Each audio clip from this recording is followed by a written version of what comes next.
My name's Doug Yearwood. I'm a student at the University of Alberta, and I'm in the process of trying to organize a protest that's going across the country in protest of C-51, which we feel, a lot of people are feeling, is pretty dangerous legislation. And what do you find dangerous about C-51?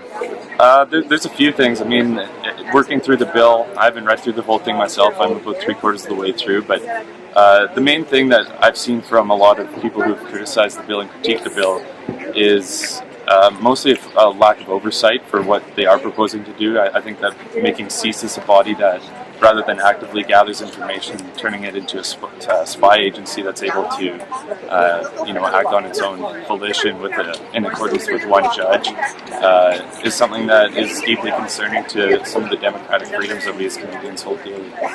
Do you value your privacy, and do you think your neighbors should be able to value theirs as well?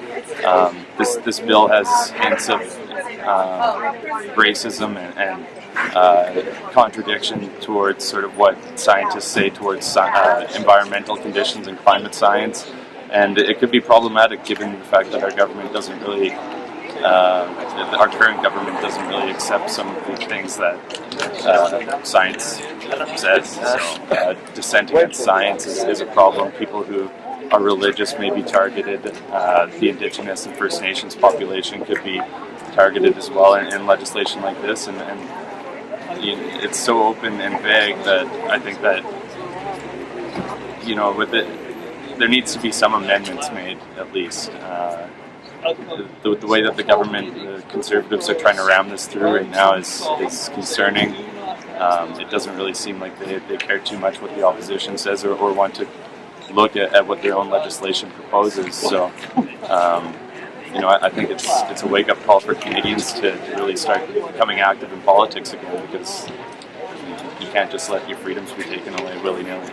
Okay. And what are you hoping to accomplish out of the protest? Out of the protest, I'm hoping mostly to raise a lot of awareness. I want to get people talking about this. I want people to sort of understand what our privacy rights encompass and where we want to move in the future. If we want to sort of live in a society that doesn't accept dissent as something that's part of a democracy, or people who question different governmental ethics, if we don't think that's appropriate, and then that really makes you wonder what being Canadian is all about, I think. The protests are being held March 14th in Edmonton and across the country, so this is nationwide. I'm the rep, or one of the reps for Edmonton. I'm trying to coordinate everything. We're holding it at Canada Place, just off Jasper Avenue, at 1 o'clock. We're hoping to raise awareness. We're having some guest speakers who I'm in the process of finalizing now. And we also have a website launching, protestcanada.ca. That's going to be a good hub where you can get information, posters, try and coordinate and centralize our idea of thoughts and get information, important information about Bill C-51.